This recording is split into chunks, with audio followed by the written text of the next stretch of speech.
Praise the Lord. ક્રિસ્મા લભયતા બેનું દિવ્ય સંદેશમાં તમારું સ્વાગત છે. માર્ચ 28મી તારીખ. આ સંદેશ સાંભળવા તમારા સૌ મળીથી પ્રાર્થના કરું છું. તમારા બાઇબલ લઈ લો, પ્રભુના વચન સાંભળીએ. યોહાન ગ્રંથ 11મો અધ્યાય 45થી 57મી કલમ સુધી.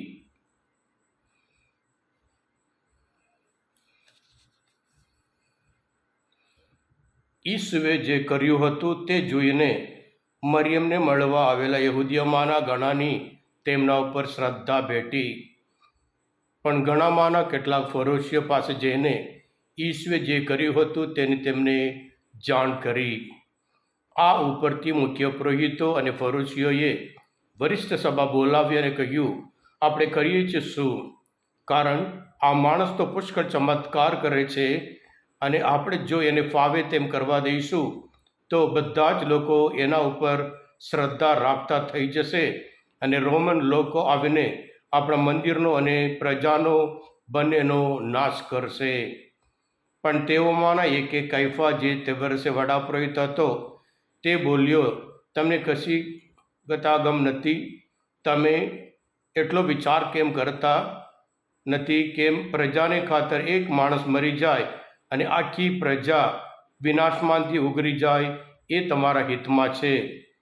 પણ આ એ પોતા તરફથી બોલતો નહોતો બોલ્યો, પણ તે વર્ષે વડાપુરોહિત પદે હતો, એટલે આગમવાણી ભાગતો હતો કે યહૂદી પ્રજાને ખાતર ઈસુએ મરવાનું છે, અને તે કેવળ પ્રજાને ખાતર જ નહીં, ઈશ્વરના વેરવિખેર સંતાનોને ભેગા કરીને એક બનાવવા ખાતર.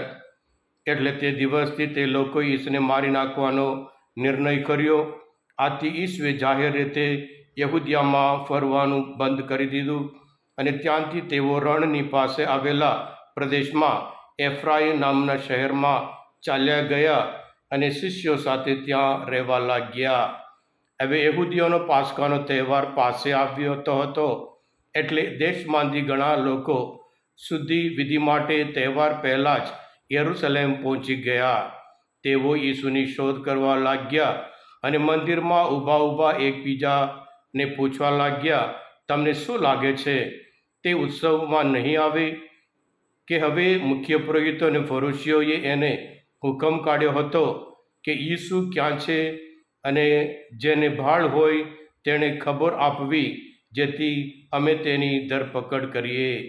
આ પ્રભુની વાણી છે, તે આપણો આધાર છે.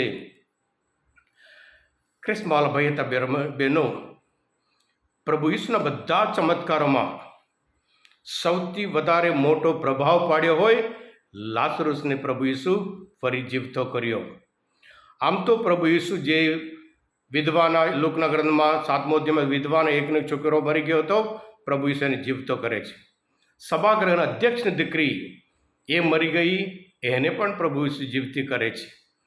પણ લાઝરુસનું મરણ બેથની માત્ર 2 કિલોમીટર દૂર છે યરૂશલેમથી, અને પ્રભુ ઈસુ મરી ગયા તરત જ ગયા નહીં, અને 2 દિવસ 4 દિવસ પછી ત્યાં જાય છે, જેથી કરી લાઝરુસ મરી ગયો છે એની એ સમાચાર બધે ફેલાવે. અને પછી જ્યારે પ્રભુ ઈસુ આ કાર્ય કરે, અને ત્યારે એ સમાચાર સૌથી વધારે ફેલાઈ જાય.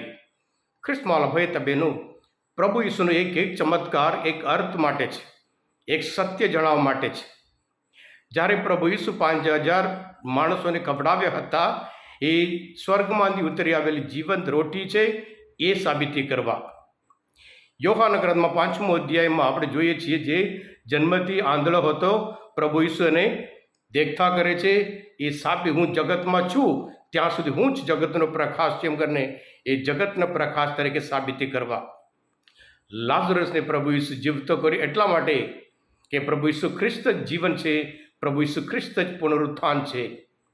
ખ્રિસ્તમાલા ભાઈ બહેનો, કે આ ફરોશીઓ આગેવાનો માટે ધર્મમાં કશું પડ્યું નહીં, પણ એમને તો એવી ચિંતા કે લોકો બધા એમને પાછળ જાય. પાવર ક્રાઇસિસ, સત્તાની ભૂખ છે. એમને ધર્મનું કશું પડ્યું નહીં, ધર્મ નિંદાનું કશું પડ્યું નહીં, પણ બધા એમની પાસે જાય, પછી આપણું શું? સ્વાર્થ. સત્તાની ભૂખ, જુઠ્ઠું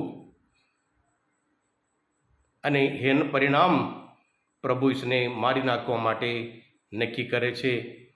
ક્રિસ્મસ ભાઈ હતા બહેનો, એ સત્તાની ભૂખ ના લીધે હોય, એ સ્વાર્થ ના લીધે હોય, એ જુઠ્ઠું ના લીધે હોય, માત્ર પ્રભુ ઈસુના કાર્યમાં નહીં, આજે પણ ઘણા બધા એવી જ રીતે એ કાર્ય કરતા હોય સત્તા પ્રાપ્ત કરવા માટે.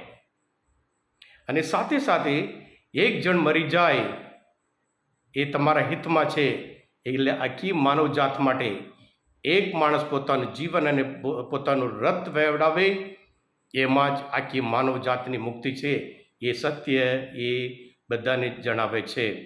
હા કૃષ્ણવાલા ભાઈ હતા બહેનો, આજના માનવચંદ્ર શાસ્ત્ર પર સમજવા માટે, પ્રભુ ઈશ્વરને ઓળખવા માટે મદદરૂપ થયા હોય, તમે પોતે દિવ્ય દયા અને દિવ્ય સંદેશ સબસ્ક્રાઈબ કરજો અને બીજા માટે પણ ફોરવર્ડ કરજો, કારણ તમે બધા આશીર્વાદિત છો, શિક્ષિત છો. પ્રભુ ઈસુ, હું તમારામાં વિશ્વાસ રાખું છું. દિવ્ય દયાનો જય. ભાઈ હતા બહેનો, મહિનાના પ્રથમ સવારના દિવસે બપોરે 1:30 વાગ્યાથી વિધિ શરૂ થશે, કૃષ્ણ માર્ગ ભક્તિ, અને ત્યાર પછી સંદેશ અને અને ત્યાર પછી રાબેતા મુજબ આરાધના થશે. Thank you. God you all. Jesus trust in you.